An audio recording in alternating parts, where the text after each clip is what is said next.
बरेच लोक हा दावा करतात, की आम्ही आत्म्याला बोलवतो, आत्म्याशी चर्चा करतो. तुम्हाला जर का तुमच्या नातेवाईकांच्या आत्म्याशी बोलायचं असेल, तर त्यालाही बोलवू आणि तुमची चर्चा घडवून आणू आणि लोकं यामागे फसतात. पण हे सगळं खरं आहे का?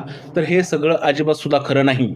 हे का होतं? तर यामागे ह्युमन सायकॉलॉजी, वातावरणातील भीतीदायक सेटअप आणि आयडिओ मोटर इफेक्ट यामुळे या सगळ्या गोष्टी घडत असतात. तर हे लोकं काय करतात? एखाद्या अंधारी खोलीमध्ये मेणबत्त्या लावतात, स्पिरिट बोर्ड असतो किंवा 2 रॉड असतात किंवा एखादं पेंडुलम असतं. ते पेंडुलम हातामध्ये पकडलेलं असतं आणि हे लोकं बोलायला सुरुवात करतात, की हे पवित्र आत्म्या आम्हाला भेटायला येईल. हे पवित्र आत्म्या आम्हाला भेटायला येईल. हे पवित्र आत्म्या आम्हाला भेटायले.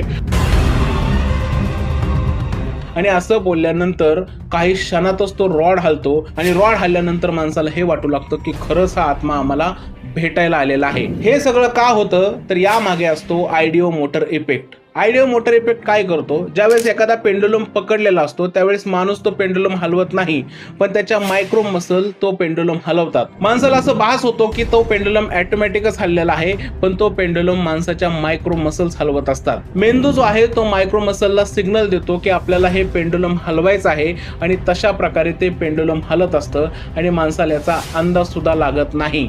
अशा प्रकारे हे लोक फ्रॉड करतात आणि आत्म्याला बोलवतात. यामध्ये अजून एक गोष्ट होते, की बाबा असतील, तांत्रिक असतील, मांत्रिक असतील, हे मुद्दाम असं भीतीदायक वातावरण निर्माण करतात. जसं की अंधारी खोली असेल, मेणबत्ती लावलेली असेल, स्पिरिट बोर्ड असेल, रॉड असेल, पेंडुलम असेल आणि हे वातावरण बघूनच माणसाला असं वाटतं, की या ठिकाणी कोणती तरी आत्मा आहे किंवा हा परिसर एकदम हॉन्टेड झालेला आहे.